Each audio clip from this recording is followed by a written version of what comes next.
अब मुझे जो आ रहे हैं कमेंट्स कि तुम कितनी झूठी हो अंशु से रिलेटेड लेकर के, तो मैं इतनी पागल नहीं हूँ कि कुछ भी कैमरा उठाई और बोल दी।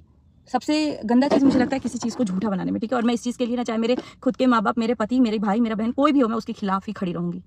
रही बात अंशु ने बोला है कि उसने मुझे कॉल किया था और मैंने बोला है कि तुम मत आओ यहाँ पे, और पता नहीं क्या जो भी बोला है, क्योंकि मेरी बात ही नहीं हुई है तो मैं ये बोली ही नहीं हूँ। पहली बात, मैं यहाँ पे आपको एक लगा दूंगी स्क्रीनशॉट कि मेरी अंशु से कब कब बात हुई है, पिछले जब भी बात हुई है, ठीक है। तो इसने मेरे को कॉल किया था 2 दिसंबर को, जिस दिन मैं ऑपरेट होने के लिए गई थी, ऑपरेशन हुआ था मेरा। एंड उसके बाद से 4 तारीख को, तो 4 तारीख को मेरा डिस्चार्ज हुआ था, तो मैंने मैसेज कर दिया था कि मैं ठीक हूँ। मेरी कोई कॉल वॉल पे बात नहीं हुई है। 4 दिसंबर के बाद घर में बहुत सारी प्रॉब्लम चल रही थी जब मैं लाइव वगैरह भी आई थी, और मैंने सोचा कि इस टाइम अंशु को कॉल करना बिल्कुल सही नहीं रहेगा, बिकॉज इसको ये लगेगा अगर मैं कुछ भी बोलूंगी तो कि अपने भाई के पक्ष से बोली, और प्रिंस और उसके मैटर में मुझे पढ़ना भी नहीं था, बिकॉज इन लोगों का अपना मैटर था, ये अपना निपटते। मैं तभी बोलती हूँ क्योंकि माँ बाप कॉमन है, चाहे वो किसी का भी हो, हम सबके कॉमन है। तो मैं ये वेट नहीं करूंगी कि प्रिंस आके वीडियो बनाए, भैया आके वीडियो बनाए, भाभी आके वीडियो बनाए, या कोई भी जिस टाइम जो गलत करेगा, चाहे वो भैया, भाभी, प्रिंस, रंजना, अंशु, कोई भी हो, दुनिया में कितने लोग भी बोलते हैं, तो मैं उस टाइम खड़ी होती हूँ। मैं ये वेट नहीं करती कि कोई आके बोले मेरी मम्मी पापा के लिए, तब जाके मैं बोलूंगी। ये मेरा खुद का है, चाहे मेरे खुद के पति भी बोलेंगे ना, तो मैं यहाँ वेट नहीं करूंगी कि आओ भाई बोलो पहले तब मैं बोलूंगी। नहीं, मैं उस तरीके की नहीं हूँ। अंशु से मेरी बात हुई थी 5 दिसंबर को, कॉल वॉल पे बात कुछ भी नहीं हुई है मेरी, कुछ भी। मेरी इस साल में 2 जनवरी को कॉल पे बात हुई है अंशु से, और मैंने खुद से बात किया है, क्योंकि 29 दिसंबर को उसका कॉल आया था, और डिलीवरी वगैरह के चक्कर में उसका कॉल मैं नहीं रिसीव कर पाई थी, बट उसका स्टोरी वगैरह जो भी उसने बर्थडे विश के लिए किया था, मेरा 29 तारीख को बर्थडे था, तो 4 तारीख के बाद मुझे 29 तारीख को कॉल आया है, जो कि मेरे से मिस हुआ था। और 2 और 4 को आप सोच रहे हो कि मैंने बात नहीं किया, तो मैं उस दिन ऑपरेशन हुआ था और अभी हॉस्पिटल से भी नहीं आई थी, तो मेरे हस्बैंड ने बात कर ली थी, और मेरा फोन मेरे पास था भी नहीं, तो वो बात कर रहे थे, उन्होंने बात किया था। और जब मेरे पास मिला तो मैंने मैसेज कर दिया कि मैं ठीक हूँ, कोई टेंशन की बात नहीं है, सब ठीक है। ये कभी बात नहीं हुआ कि दीदी मैं आऊँ, या मुझे नहीं पता, वो वीडियो में और भी बोल रही है कि मैंने ऐसा बोला, ऐसा उन्होंने बोला, मेरी कोई बात ही नहीं हुई है। और अंशु, मेरे लिए ना, मैं बहुत टाइम से चाहती थी कि मेरी एक बहन हो, और मैं वही सोच के तुमको अपनाई थी। मुझे नहीं पता था कि इतना कुछ, इतने कॉन्फिडेंस से तुम आके बोलोगी, जिस वजह से यहाँ कमेंट लगा दे रही हूँ, मुझे झूठी बनाया गया। और तुमको एक बात बता दूं, आज भी मैं बोलूंगी कि तुम बोल रही हो मम्मी माफ कर देंगी अगर कुछ बोला भी है तो, तुम पूरा वीडियो उठा के देख लो। हमने सोचा था, मैंने भी कल सुना था तुम्हारा कॉल, तो मैंने बोला कि नहीं, पीस वही रही है, वो कहीं भी नहीं बोल पा रही, लेकिन ये तुम्हारी गलती है। मैं अगर तुम्हारी जगह रहती ना, मेरे पति भी अगर मेरे माँ बाप की इज्जत पे कुछ वार करते ना, या किसी भी चीज के बारे में बोलते, तो मैं वहां अपने पति को भी रोकती, मैं अपने ससुराल वाले को भी रोकती, और रोकूंगी, और कहीं ना कहीं कभी भी रोका ही होगा, क्योंकि मैं वैसी लड़की हूँ, मैं अपने माँ बाप के खिलाफ नहीं सुन सकती हूँ, चाहे वो कोई भी आगे वाला इंसान हो। हाँ, गलत है मेरे माँ बाप, तो मैं अपने माँ बाप से डिस्कस कर लूंगी। सरेआम आकर के कोई बोल दे ऐसा, मुझे शायद मेरा वैसे आदमी से रिश्ता नाता कभी रहा ही नहीं है, और ना ही मैं आगे रख पाती हूँ। बहुत सारी चीजें मैंने सुनी है, बहुत सारी चीजें, लेकिन फिर भी मैंने वो तुमसे डायरेक्ट कन्वे किया है कि देखो ऐसा ऐसा है, क्या ऐसा है, तुमने बोला कि नहीं दीदी ऐसा कुछ नहीं है, तो मैंने उस चीज़ को वहीं स्टॉप कर दिया। लेकिन जब मैंने तुम्हें लिंक भेजा था, जब तुम्हारी, चलो तुम्हारी सास के बराबर मेरी माँ है, मतलब तुम्हारी माँ है, और तुम्हारी दीदी के बराबर हम दीदी हैं, लेकिन तुम्हारी दीदी की ननद के बराबर कौन है जो वो आकर के कुछ भी मेरे माँ बाप को बोल रही है। तुम्हारे अगर सगे माँ बाप होते ना अंशु, मैं जानती हूँ तुम ऐसी हो ना कि तुम किसी को भी खटिया खड़ा कर दोगी। सोशल मीडिया पे बोल रही हूँ, तुम्हारे अगर अपने माँ बाप के खिलाफ कोई आके बोल देता ना, चाहे तुम्हारी ननद होती या ननद की ननद होती, तुम आके वहीं पे बता देती। तुम उनमें से नहीं हो जो सुन के रहोगी। बात यहाँ है कि तुम्हारा बहुत नाजुक सा रिश्ता है, यहाँ पे भी और वहाँ पे भी, और मुझे पता है कि बिना किसी रिश्ते के तुम्हारी आगे की जिंदगी कैसे जाएगी मुझे बहुत अच्छे से पता है। मैं भी खुद नहीं चाहती कि चीज़ें और खराब हो, मेरे से खराब होंगी जो भी होंगी, तुम मेरे से आगे रखना होगा रखो, मत रखना होगा मत रखो, मैंने तुम्हें दिल से अपनाया और कहीं ना कहीं मैं हमेशा अपनाऊंगी।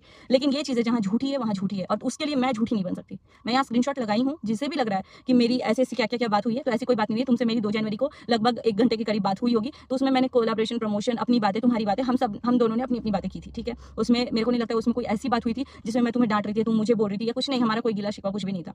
तुमने अपने एक वीडियो में बोला था कि इस टाइम पे मम्मी के पास जाने की जरूरत, मतलब मेरे पास जाने की जरूरत मम्मी को है, लेकिन मैंने उस टाइम मम्मी को अपने मना किया था। मैंने दुनिया में किसी भी इंसान को नहीं बोला कि भाई तुम मत आओ, और कहीं ना कहीं इसलिए मना किया था क्योंकि मनीषा भाभी के साथ सिचुएशन कुछ ऐसा चल रहा था, और जस्ट मेरे ऑपरेशन के बाद तुमने ऐसी वीडियो डाली जिससे अगेन मेरे घर पे ही सब कुछ उलट पुलट गया।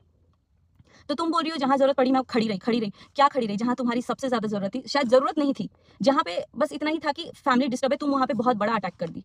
और ये चीजें भी डिस्कस हुई मेरी कॉल पे तुमसे, तुमने ये भी बोला कि दीदी मैंने गलत टाइम पे डाल दिया। मैंने बोला तुम डाली हो सही, क्यों तुमको या तो जब हुआ था तभी डालना चाहिए था, या तो जब वो मतलब मामला शांत था तब डालते। ये जब है ही नहीं कुछ मैटर, और जब मनीषा भाभी रडार में खड़ी है तो मनीषा भाभी को ही टारगेट करके पूरा वीडियो बना दी थी। और जब तुम आज बोल रही हो कि मेरी 1 घंटा या 5 मिनट 10 मिनट बात होती है, तो उस टाइम ये वीडियोस नहीं बनाने चाहिए थे। और चलो उस पे हमने कोई रिएक्ट नहीं किया, किसी भी चीज पे मैंने कुछ रिएक्ट नहीं किया, चाहे प्रिंस का हो, मनीषा भाभी का हो, भैया से रिलेटेड हो, किसी से भी रिलेटेड हो। पिछली बार तुम्हारी ननद ने जो मेरी मम्मी पे बोला था नहीं रिएक्ट किया, मैंने इस बार भी रिएक्ट नहीं किया था। पता है 12 दिन मैंने 31 तारीख को वो वीडियो नहीं देखा था जबकि कमेंट आने लगे थे। मैं 2 जनवरी को तुमसे बात की थी, मैं चाहती तो उस दिन ही बोलती, और मैं किसी से नहीं डरती हूँ। मैं उस दिन भी तुमको बोल देती, मैंने देखा नहीं था, मैंने कुछ बोला नहीं, लेकिन जब मैंने देखा मैंने तुरंत तुमको, सबसे पहले तुमको लिंक भेजा कि ऐसे लोग को आग लगाने वाली बोलते हैं। तुमने रिएक्ट किया नहीं। तुम उसके बाद भी वो उस टाइम पे वीडियो में तुम क्या बोल रही है, सुना है कि उनको शिकायत बहुत है भैया के लिए, मुझे उससे नहीं मैटर करता, तुम बोलो, तुमको तुम्हारे साथ जो रिलेशन तुम बोलो। लेकिन जब मम्मी के खिलाफ, हम लोगों के खिलाफ बन रहा था वीडियो, तो तुम क्या एक बार भी आके बोली? तुम ऑनलाइन रिश्ता खत्म कर चुकी हो गए, तो तुमको आज भी ये वीडियो नहीं डालना चाहिए था। तुमने जब मम्मी से बात कर लिया, उधर बात कर लिया, बात खत्म हो गई, कोई वीडियो नहीं। तुमको वेट करना चाहिए था, अगर कोई वीडियो डाले तो फिर तुम सोशली आके जो धैर्य उड़ाना तुम उड़ा सकती थी। जब इंटरनली बात खत्म हो गई थी और तुमने रिश्ता ऑनलाइन खत्म कर दिया, तो अभी ऑनलाइन आके बोलने का क्या मतलब है? तुमको इस चीज़ से फर्क पड़ा कि तुमको कमेंट लोग कितना करते हैं। तुम्हें पता है मैं खुद बोली हूँ कि मैं कितना ट्रोल हुई हूँ। मैं जब प्रेग्नेंट थी ना, मेरे बच्चे तक ट्रोल हुए, मेरा जो बच्चा पैदा नहीं हुआ था वो भी ट्रोल हुआ है। मैंने कितना गंदा गंदा सुना है। और मैं कसम से बोल रही हूँ, अगर तुम सच में तुम तो मानी हो, चलो मानी हो, ये मैं एक्सेप्ट करती हूँ, लेकिन अगर तुम्हारे खुद के पेरेंट्स होते या फैमिली मेंबर पे एक जन भी उंगली उठाता ना, तुम अपने पूरे परिवार को त्यागने वाली हो। तुम जो अपने पूरे खानदान को त्याग दी थी, तुमको अगर ऐसे किया था किसी ने अपने माँ बाप के टाइम पे, तो कैसे तुमको चुभ जाती है। आज भी खलता है ना कि मेरे पापा के साथ अगर ये गए होते, वो गए होते, तो ये चीज़ हुआ रहता। वैसे ही मुझे भी लगता है। और अगर ये लोग जो अभी कूद कूद के बना रहे हैं, फैमिली के और भी रिलेटिव्स वो आकर के बना रहे हैं, तुमको तब स्टैंड लेना चाहिए था कि आप लोग मेरे माँ बाप के लिए मत बोलो। और अगर तब नहीं ली तो अभी भी लेने का कोई फायदा नहीं है। तुमने पूरा वीडियो छाप दिया 25-26 मिनट का, उसमें तुमने क्या एक जगह भी बोला कि मेरे इन लॉज फैमिली से कुछ गलती हुई है, जबकि स्टार्ट उन्होंने ही किया है। तुम ये बोल रही हो कि मुझे पता है मेरी मम्मी का अगर कोई धजिया भी उड़ा के चल जाए ना, उनको कुछ भी सरेआम कर दे, मम्मी रिएक्ट नहीं करेंगी। ये बात नहीं है भाई। मम्मी रिएक्ट करे या नहीं करे, मैं करूंगी। मम्मी पे डिपेंड नहीं करता है।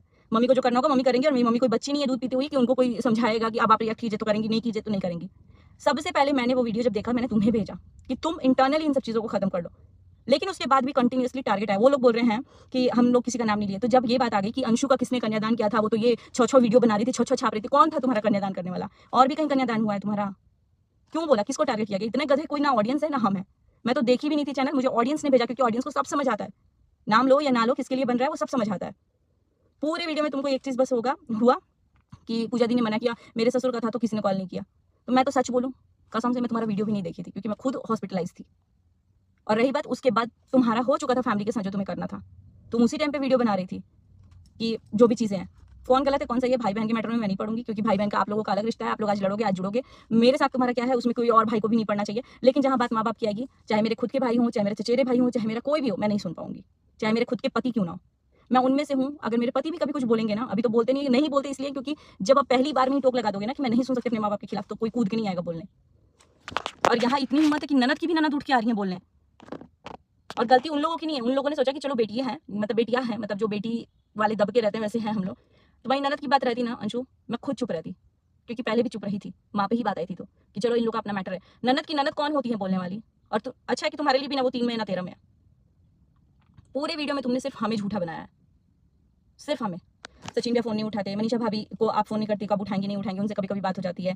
पूजा दी से आपकी 1-1 घंटा बात होती है। मेरे को लगता है एक बार मेरी बात हुई है 2 जनवरी को, जो कि हम अपना सारा बात कर रहे थे, कोलैबोरेशन ये सब कुछ तुमसे बात की है। हमारी फीलिंग्स, हमारी बात होती है, जब बात होती है तो बहुत अच्छे से होती है, और मैं टोटली रिस्पेक्ट करती हूँ। लेकिन ये झूठ की मैंने बोला कि तुम मत आओ या जो कुछ भी, मैंने ये नहीं बोला। मैंने तुमसे जब फोन पे बात हुई थी ना, तो मैं घर वालों के रिलेटेड बात की थी 2 जनवरी को। 2 जनवरी तक मैंने ऑलरेडी एक ट्रिप लगा ली थी, तब मैं बीमार नहीं थी।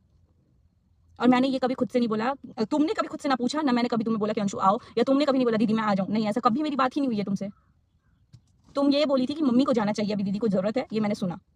लेकिन ये कभी नहीं हुआ है कि हाँ मैं आ जाऊँ और मैंने तुम्हें मना कर दिया, जो सब लोगों को तुम बता रही हो कि दीदी आके बोल दें। मैं बोलूँगी डेफिनेटली, क्योंकि 4 तारीख के बाद मेरी तुमसे कभी बात ही नहीं हुई है। 4 तारीख को भी मेरी बात नहीं हुई है। 4 तारीख को तुम्हारी जीजू से बात हुई है, और उसके बाद से मेरी कोई बात ही नहीं हुई है तुमसे, आना जाना ये लेना देना कुछ बात नहीं हुई है। जो बात हुई है 2 जनवरी को हुई है, क्योंकि 29 दिसंबर को तुम फोन की थी और मैं नहीं उठा पाई थी, और 31 को मैं ट्रिप खत्म कर गई, तो मैं 2 जनवरी को फ्री होकर तुमको हैप्पी न्यू ईयर विश किया और नॉर्मल अपना बात की। तो ये सब चीज़ें झूठ मैं नहीं बर्दाश्त करूँगी। हो सकता है ये मेरा वीडियो लास्ट होगा, लेकिन बस इतना सोच रही हूँ कि इतना सारा वीडियो आया, कल भी तुम्हारे शायद वो नंदोई हैं, उनका आया, तुमको उनमें एक भी गलती नहीं दिखी कि मैं ये कर दूंगा वो कर दूंगा, तुमको बस अपने मायके का दिखा। क्या रियल में ये मायके होता तो तुमको इतना दिखता? ऑफ कैमरा भी लोग ना अपने मायके के लिए लड़ जाते हैं। और समझ लो, एक बात कांट बांध लो अंशु, जहां तुम अपने मायके के लिए नहीं खड़ी हो पा रही हो ना, तुम हमेशा दबके ही रहोगी, हमेशा। और चाहे किसी के भी ससुराल वाले हो, मेरे भी हो या तुम्हारे भी हो, मैं किसी का नहीं सुनूंगी अपने माँ बाप के लिए। क्योंकि आज तुम सुन लोगी ना, आज तुम सुन लोगी, तुम क्या किया कि तुम्हारे घर वाले तुमसे बात नहीं कर रहे हैं। तुम्हें बोलना चाहिए ना कि उल्टा मुझे बोलना था, लेकिन मैं नहीं बोल रही हूँ, ऑटोमेटिक अपने में लड़ रहे हैं ये लोग, तो मेरी क्या गलती है? तुमसे क्यों कोई बात नहीं कर रहा है? क्योंकि तुम अकेले होगी, तुम ये लिख लो, क्योंकि कुछ टाइम के बाद तुम्हारे मायके वाले भी तुम्हारा कुछ नहीं करेंगे। अगर पति भी बोलता है ना कि तुम्हारे बाप का ये है वो है, तो उस टाइम में अगर पत्नी नहीं रोकती है ना, ये ओवरऑल मैं सबके लिए बोल रही हूँ, तो वो पत्नी हमेशा सुनेगी, चाहे वो तुम हो, चाहे मैं हूँ, चाहे कोई भी हो। और उसी टाइम अगर मैं बोल दूँ ना कि नहीं आप ऐसे मत बोलिए, मेरे माँ बाप जैसे आपके माँ बाप है वैसे मेरे भी माँ बाप है, तो वो आगे वाला बंदा हिम्मत ही नहीं करेगा बोलने का। अपने माँ को कोई बोलेगा ऐसे? नहीं बोलेगा। लेकिन तुम उसको छाप के अपने ही माँ बाप को गलत दिखाओगी, अपने ही परिवार वाले को, मायके वाले को गलत दिखाओगी। मानते हैं कि माना हुआ है, लेकिन अगर माना हुआ को मान भी नहीं पा रहे हो, तो फिर फायदा क्या है इस चीज को रखने का यार? खीखी खीखी करके पूरा वीडियो बन गया। 1 बार नहीं, 2 बार नहीं, 4 बार नहीं। मोदी जी के पता नहीं क्या चीज के बराबर हम लोग नहीं है। ये सब वर्ड्स तुमको नहीं दिखे? पूरे वीडियो में तुम्हें सिर्फ हमारी फैमिली की प्रॉब्लम दिखी है। और जब सब चीजें ठीक है तो यहाँ प्रॉब्लम गिनवाना ही क्यों है? किसको गिनवा रही हो? यही दिखा रही हो ना कि मैं अपने ससुराल वाले को ढक रही हूँ, तो तुम्हारे ससुराल वाले तुमको मुबारक हो। मैं जहाँ पे झूठ होता है, मेरे को भी नहीं पता था कि कभी मेरे और तुम्हारे हॉट टॉक्स होंगे ऐसे सोशल मीडिया पे। जब हम लोग वीडियो बनाए तब तुम आकर के रिएक्ट कर रही हो। तुमको तभी रिएक्ट करना चाहिए था जब मैं इंटरनली तुमको लिंक भेजी थी। मैं चाहती तो मैं उसी दिन वीडियो छाप दी होती, अगर मुझे कंटेंट और डॉलर से मतलब होता। अभी जस्ट तुम्हारा वीडियो देखी हूँ मैं, और मेरा लिटरली ऐसे दिमाग घूम गया, क्योंकि मुझे अब कमेंट आ रहा है झूठी है तू। मरना पसंद करूंगी, झूठी बनना नहीं, चाहे कोई भी हो मेरे लिए, कोई भी हो अंशु, चाहे मेरे खुद के पति क्यों ना बोल दे, कोई भी बोल दे। पति का एग्जांपल इसलिए दे रही हूँ क्योंकि मेरे लिए, जैसे तुम बोलती हो ना मेरे लिए मेरे पति सब कुछ है, हर इंसान के लिए ना शादी के बाद, बच्चों के बाद उसके पति ही सब कुछ होते हैं, बच्चे ही सब कुछ होते हैं। लेकिन इसका मतलब ये नहीं कि मेरे माँ बाप की कोई वैल्यू नहीं है। तुम खुश रहो अपने घर में, लेकिन जितनी बात जो है वही बोलो। एंड गाइस, आप लोगों से इतना ही बोलूंगी, अंशु इस चीज़ में फंस रही है कि मायके और ससुराल दोनों को बैलेंस करना हर लड़की के लिए मुश्किल होता है, और उसका मायका तो बहुत नाजुक है। मुझे अंशु से पूरी वीडियो में, पूरे टाइम लाइफ में भी मुझे अभी कोई प्रॉब्लम नहीं हुई है। बस मुझे इस बात का प्रॉब्लम हुआ है कि वो झूठ क्यों बोली, मुझे झूठा बना दी अपना बोल करके। और मेरे फ़ोन में तो ऑलमोस्ट रिकॉर्डिंग सबकी होती है, मुझे पता है। मैंने अभी सुना कि कहीं मेरी अंशु से सच में बात तो नहीं हुई, मुझे पता है मेरी बात नहीं हुई है, लेकिन कहीं मेरी बात ही नहीं हुई है भाई, कहीं बात नहीं हुई है। बहुत सारी चीज़ें मैंने भी सुनी है जहाँ पे मेरे फैमिली के अगेंस्ट जाने की भी बात की गई है, लेकिन कोई बात नहीं है। बस इतना बोलूँगी, जो तुम्हें गलत फहमी है ना अंशु, कि तुम हर जगह साथ खड़ी रही हो, तो कहीं ऐसा था कि तुम्हारे साथ की बहुत ज़्यादा ज़रूरत थी, लेकिन तुम उस टाइम सबसे ज़्यादा अगेंस्ट में गई, जो कि हमारी फैमिली के लिए सबसे ज़्यादा बैकफायर किया। क्या नहीं गया, पापा के लिए तुमने बोला, उसके लिए पापा कितने ट्रोल हुए, जबकि इसमें कुछ सच नहीं है। और मेरे पापा मरना पसंद करेंगे, लेकिन पैसों के लिए बेइज्जती करना नहीं पसंद करेंगे। हर कुछ तो हो गया, सचिन मनीषा के खिलाफ, प्रिंस के खिलाफ, मम्मी के खिलाफ, और अभी आज जो है उसमें मैं झूठी बनी तो मेरे खिलाफ। तुम मेरे को फ़ोन कर दी होती कि दीदी मैंने आपसे बोला था, मैं तुमको क्लियर कर देती कि तुमने कब मेरे से बात की कि मैं आ रही हूँ। चलो, इस ब्लॉग को करते हैं यहीं पे एंड। आई होप अंशु तुमको बहुत अच्छे से क्लियर हो गया होगा। और तुम्हारा हम लोग सोच सकते हैं, तुम्हारे ससुराल वाले का सोच सकते हैं, लेकिन ससुराल वाले के भी जो रिश्तेदार है उनका हम ठेका लेके नहीं बैठे हैं। हाँ, हम लोग बेटी वाले हैं, बेटी वाले कहीं भी झुकते हैं, झुकेंगे, आगे भी झुकेंगे, लेकिन इतनी गलतफहमी मत करें। मेरे माँ बाप झुकेंगे, अगर झुकना होगा अपनी बेटी के लिए, तुम्हारे लिए झुकना होगा, मेरे माँ बाप झुकेंगे, लेकिन मैं नहीं झुकूंगी उनके लिए। इतना किसी का औकात नहीं है कि आ करके इतना कुछ बोल दे। और मेरे को सिवान में जो देख रहा है, तुमको नहीं समझ में आया उस टाइम की क्या बोलूँ, सिवान में वो मेरे को देखने आएंगी। चलिए, इस ब्लॉग को करते हैं यहीं पे एंड। आप लोग गाइस अंशु के लिए नेगेटिव कमेंट मत कीजिए, जिसके लिए बोला गया बस उनको जाकर के आप लोग कन्वे किया कीजिए। और अंशु के लिए भी आप लोग इसलिए बोल रहे हैं क्योंकि कहीं ना कहीं अंशु मिड रोल प्ले कर रही है, और अगर मैं चाहती, अंशु चाहती, तो ये चीज़ें वो इंटरनली रिएक्ट करके बंद कर चुकी होती। लेकिन ठीक है, वो भी अपने ट्रिप पे थी या जहाँ भी थी, कोई बात नहीं है। इस बात को यहीं पे ख़त्म करते हैं। और मेरे को अपना पॉइंट प्रूव करना था, मैंने अपना कर दिया। बिकॉज मैं जो अपनी फैमिली में सबसे लीस्ट अर्न करता है ना यूट्यूब से, वो मैं हूँ। और मुझे इंटरेस्ट भी नहीं है, बिकॉज यूट्यूब के अलावा मेरे पास 1000 काम है। यूट्यूब लेके मरना और जीना नहीं है मुझे।